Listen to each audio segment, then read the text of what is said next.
so sick, infected with where I live. Let me live with all this empty bliss, selfishness. Does it upset you at all when big companies such as the WWE or TNA Wrestling hire models that don't have any experience in wrestling whatsoever to eventually become in-ring performers? Yes and no. It used to really irritate me. But I look at, in the past, 10 or 15 years, and I look at somebody like Trish Stratus, and while she may not be the best women's wrestler ever, I would say that on, the grand scale of things, she's probably the best there's been on that kind of level in a long time. And, initially, she was a model. She wasn't a wrestler, So, I think it all depends on how much they're willing to put into it. I see some of the girls that are on TV, and they might be putting their all into it, but they might not love wrestling, so they're not really going to be able to go full out. They don't understand wrestling. They didn't grow up with wrestling. They aren't willing to do their homework, or whatever the case is, and so they're never going to be that great. And that's frustrating to watch them put girls in the main event, or girls at WrestleMania, or titles on girls that clearly don't know what they're doing. Is frustrating because there's so many talented girls who aren't signed and who would do so much more for their company. But at the same time, some of those girls that they pick up really, really work hard and, manage to pick things up.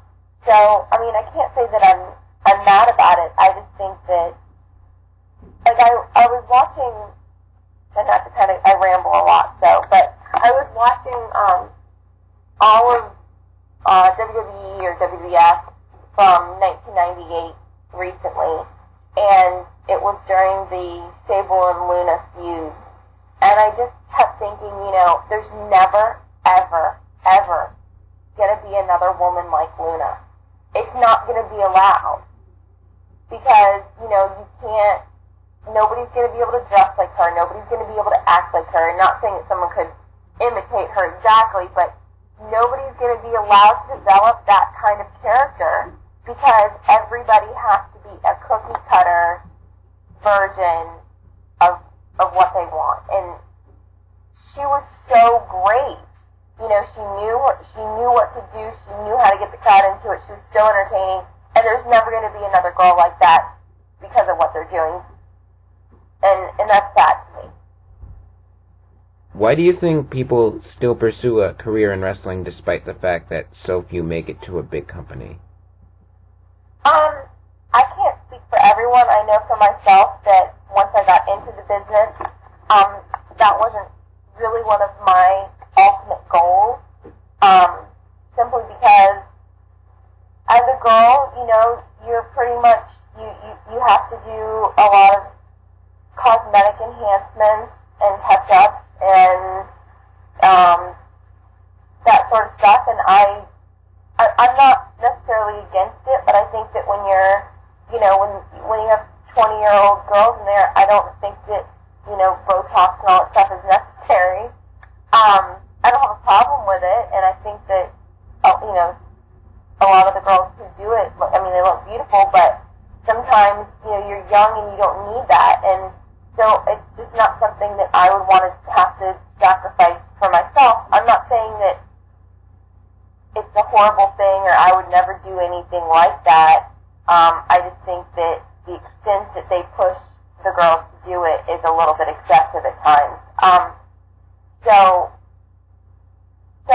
I think it's just a matter of how much you love wrestling. You can still, I haven't ever wrestled in front of a WrestleMania crowd, obviously, but I've wrestled in front of 10 people, and I've wrestled in front of, 1,000 people, and it's always it's always fun as long as the crowd's into it. And so for me, getting that adrenaline rush from the crowd is what it's all about. I mean, obviously, if you go to WrestleMania and you're in front of hundreds of thousands of people, that's going to be something totally different. But I mean, I don't think that has to be your ultimate goal. I don't think you have to. I don't think that everyone has to have that goal set. So, if you had to sum up your experience with pro wrestling in just one word, what would that one word be? With wrestling in general, with like the whole business, or Yes, if you had to sum up your whole experience with, you know, the whole journey of being a wrestler in one word, what would it be? crazy. So, when your career has run its course, what do you want to be remembered for the most? I hope that I can be remembered for always giving my all, and I hope that I can be remembered for being able to really entertain a crowd, and just for my work ethic. I hope that the fans and all the girls and guys that I've gotten to work with can remember me for the passion that I've had for it, and how much of myself that I put into it. Sorry, my dog's a crazy barker and he's barking in the background. So, how can fans contact you and keep up to date with what you're up to? I'm sorry, hold on one second. Hey, stop. What was the question? I'm sorry. How can fans contact you and keep up to date with what you're up to? Mainly on Facebook, and my Facebook is, I believe, let me pull it up and check so I don't say this wrong. The URL is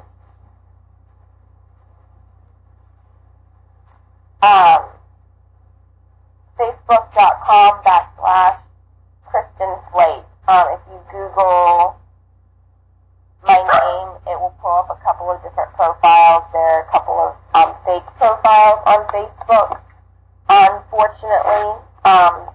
So just make sure that if anyone adds me, that it's /Kristin Flake, not a real Kristin Flake or whatever else they have out there. It's just Kristin Flake. Well, I'd like to thank Kristin once again for joining me today. I had a pleasure conducting this interview. So, Kristin, thank you so much once again for joining me. Thank you for having me. Be sure to check out www.wrestling-divas, that's divaz.webs.com for more interviews and content. And Wrestling Divas is now on Twitter at www.twitter.com/wrestlingdivas, again with the Z at the end.